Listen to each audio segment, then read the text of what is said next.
Hello friends, my name is Raviso, Chanakya civil academy from Meerut.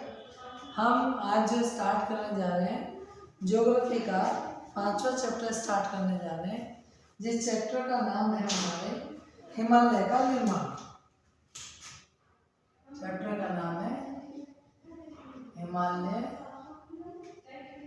का निर्माण, यानी डेवलपमेंट ऑफ हिमालय।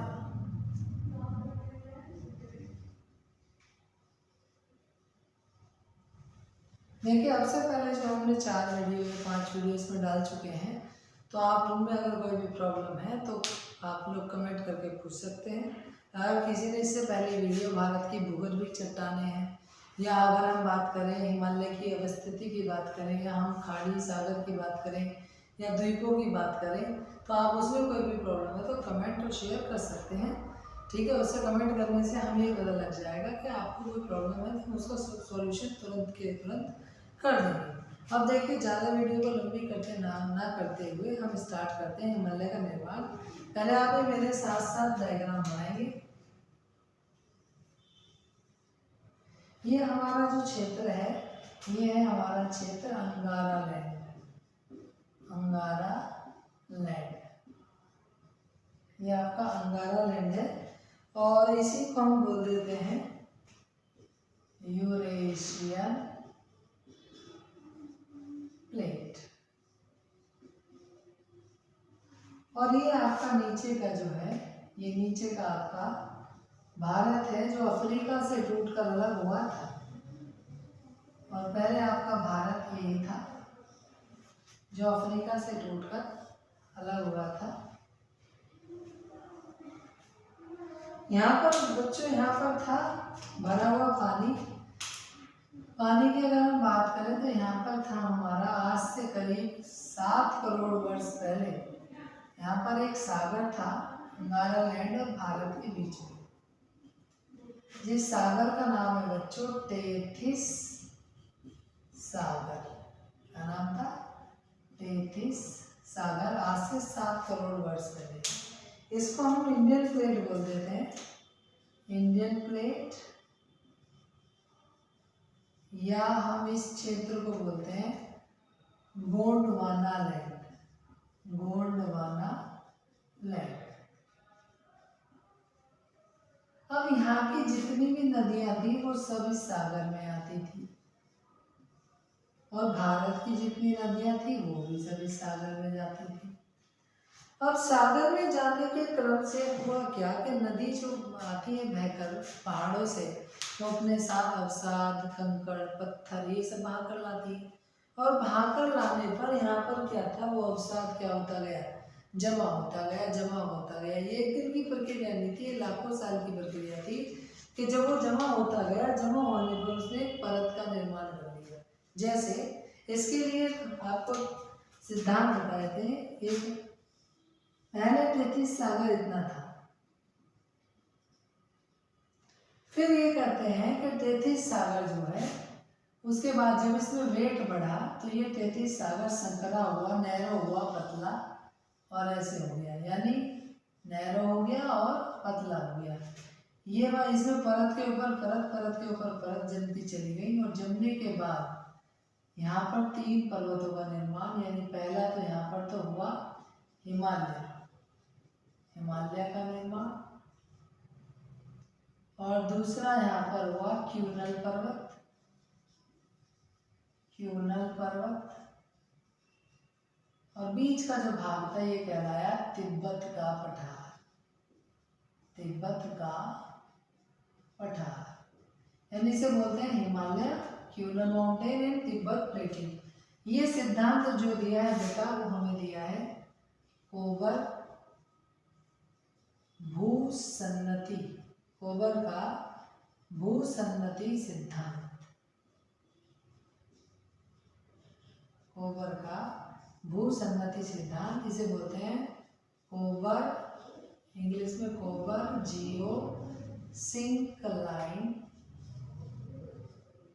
थ्योरी।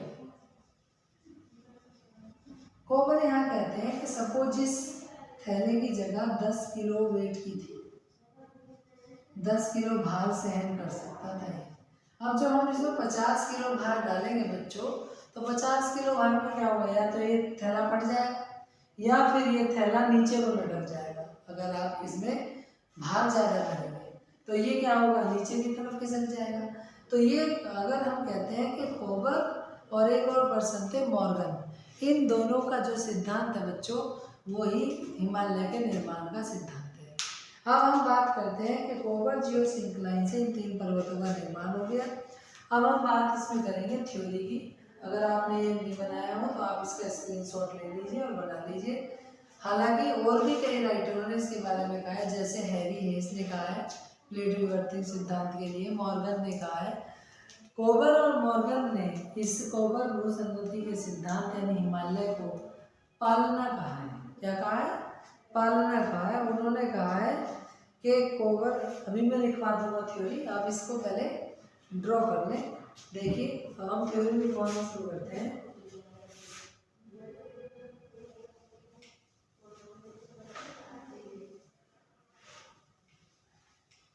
देखिए पहला क्वेश्चन, पहला पॉइंट है हिमालय का निर्माण सेनोजोइक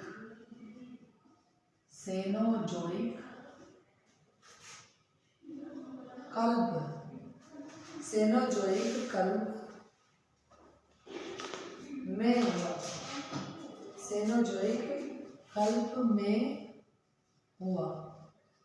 लेकिन यहीं पर एक बात आती है, यहीं पर दूसरी बात यहाँ पर आती है इसमें कि इयोसीन व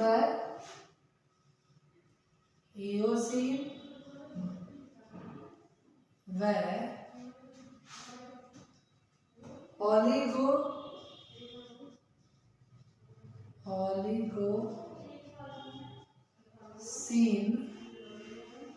कल्प में बृहद हिमालय, बृहद मतलब ग्रेट, बृहद हिमालय का निर्माण हुआ।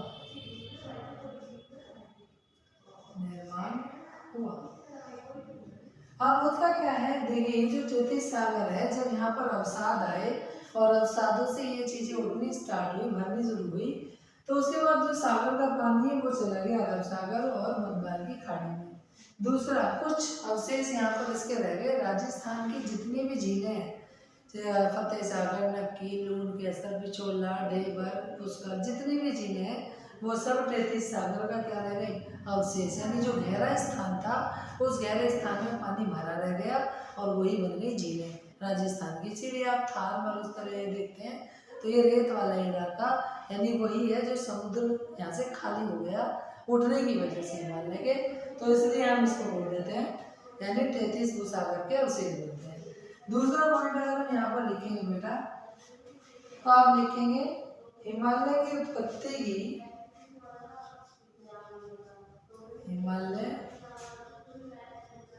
उत्पत्ति की सबसे अच्छी व्याख्या,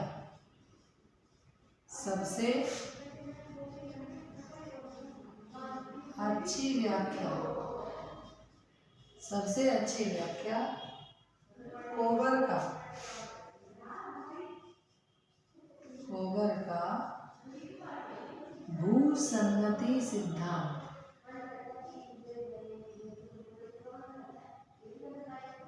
भूसंगति सिद्धांत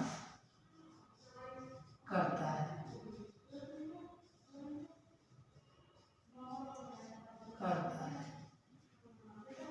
ये चीज आपने लिख ली होंगी। चलिए नेक्स्ट पॉइंट चलते हैं।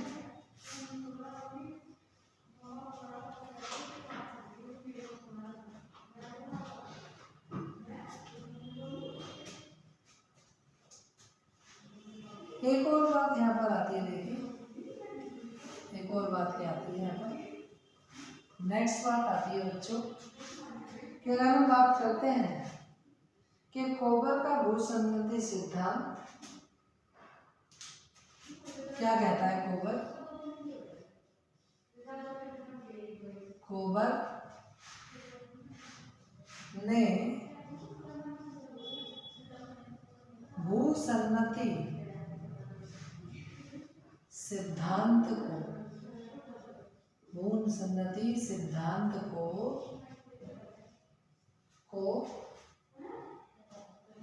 पर्वतों का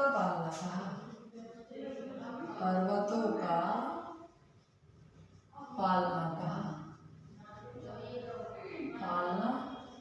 कहा। फिर नेक्स्ट अगर हम बात करते हैं तो लघु हिमालय का निर्माण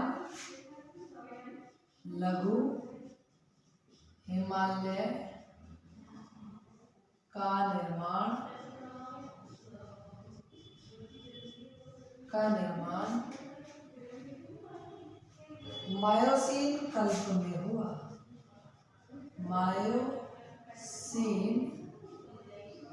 कल्प में हुआ। फिर नेक्स्ट अगर हम बात करते हैं शिवालिक श्रेणी का निर्माण। शिवालिक कल्प का मतलब होता है बेटा यानी समय। शिवालिक श्रेणी का निर्माण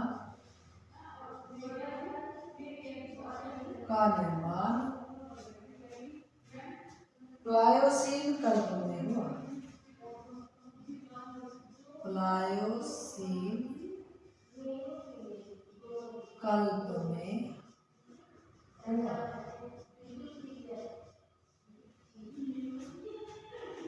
ठीक है अच्छा, ये हो। फिर इसके बाद आता है हमारा एक बात और आती है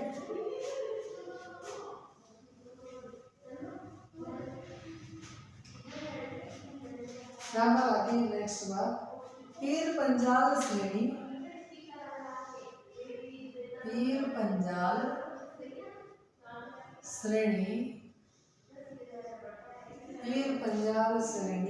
में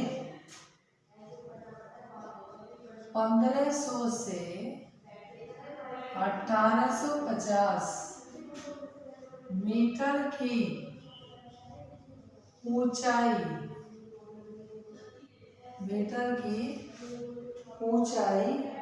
पर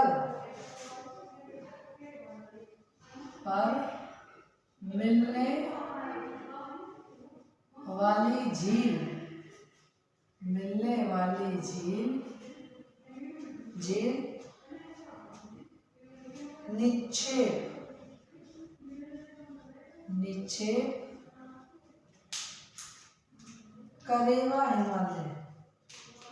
निक्षेप करेवा हिमालय। करेवा हिमालय के उत्थान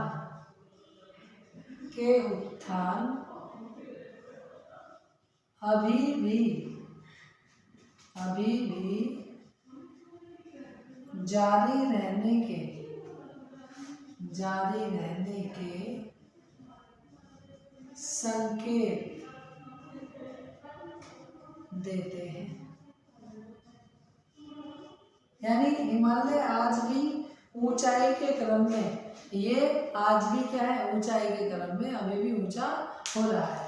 ये जितने भी मैंने आपको लघु हिमालय जो भी बातें बताई, जैसे बृहद हिमालय उठा, बृहद हिमालय के बाद लघु हिमालय अवसादों के कारण आया, शिवालिक भी अवसादों के कारण आई। ये लघु और शिवालिक हाँ, इसीलिए ये लोग लैंडस्लाइड होते रहते हैं, भूस्खलन होते रहते हैं इन हिमालयों में, क्योंकि जो बृहद हिमालय है उसमें इतने लैंडस्लाइड नहीं होते जितने लघु हिमालय में होते हैं, क्योंकि ये अवसादों का ही तो है, अवसादों का बना हुआ, इसलिए इसे मजबूत नहीं कह सकते। इसीलिए हम पर्वतीय मिट्टी को निर्माणाधीन मिट्टी कहते हैं, ना कि विकसित मिट्टी कहते हैं। विकसित मिट्टी नहीं कहते क्योंकि वो विकसित है ही नहीं, वो कभी भी दरक जाती है। तो इसीलिए लघु हिमालय और शिवालिक श्रेणी और ये जो है ये सब अवसादों के द्वारा बने हुए हैं, जो अवसाद उसमें जमा हुए, जो मैंने अभी कोबर के भूसन्नति सिद्धांत में आपको बताया था। यहाँ पर एक बात आ जाती है, कोबर का भूसन्नति सिद्धांत, कोबर का भूसन्नति सिद्धांत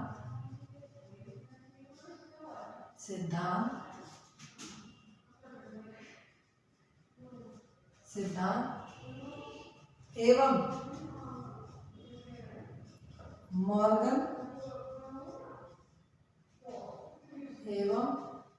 मॉर्गन और आइजैक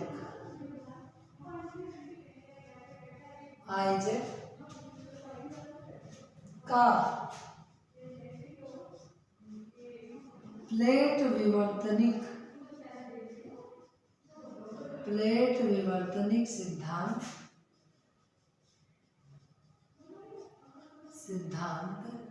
सर्वाधिक मान्य है।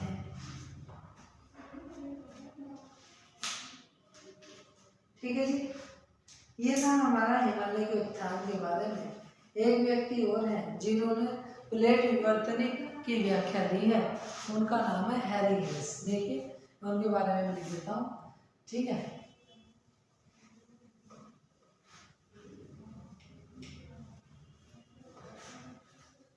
इसमें लिख देते हैं हैरी हेस का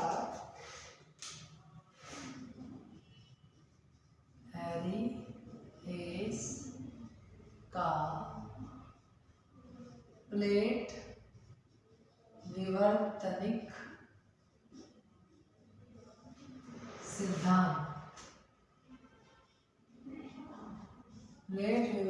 सिद्धांत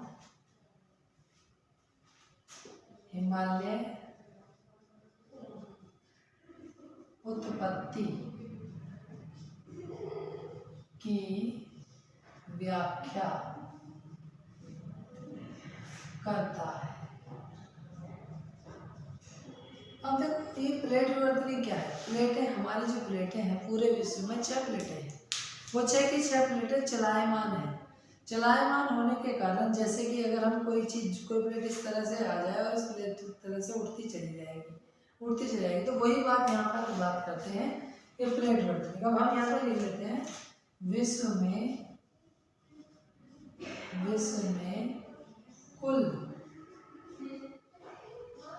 कितनी प्लेटें हैं?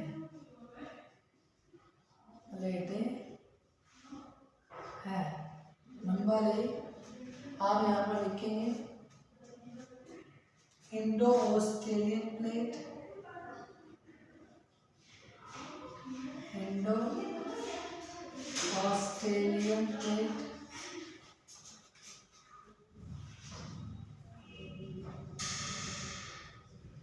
प्लेट। दूसरी है प्रशांत महासागर प्लेट, पैसिफिक ओशन प्लेट।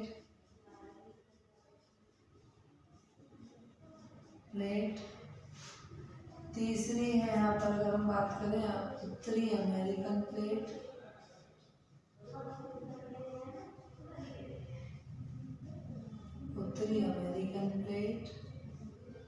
और चौथी की अगर हम यहीं पे बात करें तो चौथी हो जाएगी दक्षिण अंटार्कटिका प्लेट।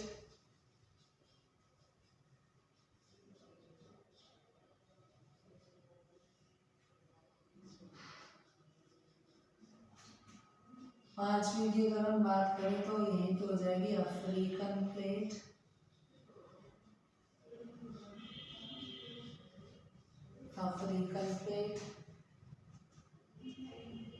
और छठी हो जाएगी हमारी यूरेशियन प्लेट।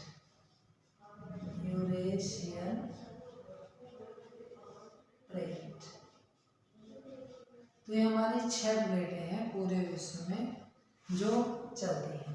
ठीक है बच्चों, इसमें हिमालय के सिद्धांत में, अगर हिमालय के विकास में या हिमालय के हम कहते हैं डेवलपमेंट में, अगर आपको कोई भी चीज़ समझ ना आई हो तो आप कमेंट कर सकते हैं। हालांकि मैंने अपनी तरफ से पूरा प्रयास किया है कि आपको हिमालय समझ में आ जाए, कैसे हिमालय का विकास हुआ।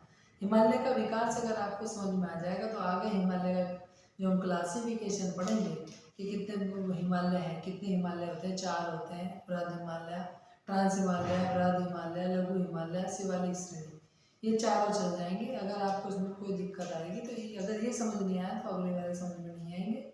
इसलिए आप इस वीडियो को देखें और पूरी देखें, पूरी देखने के बाद अगर इसमें कोई प्रॉब्लम आती है तो आप कमेंट करें। बाद बाकी इस वीडियो को जो व्यक्ति पढ़ना चाहते हैं उनको आप सब्सक्राइब करें, शेयर करें, लाइक करें। धन्यवाद।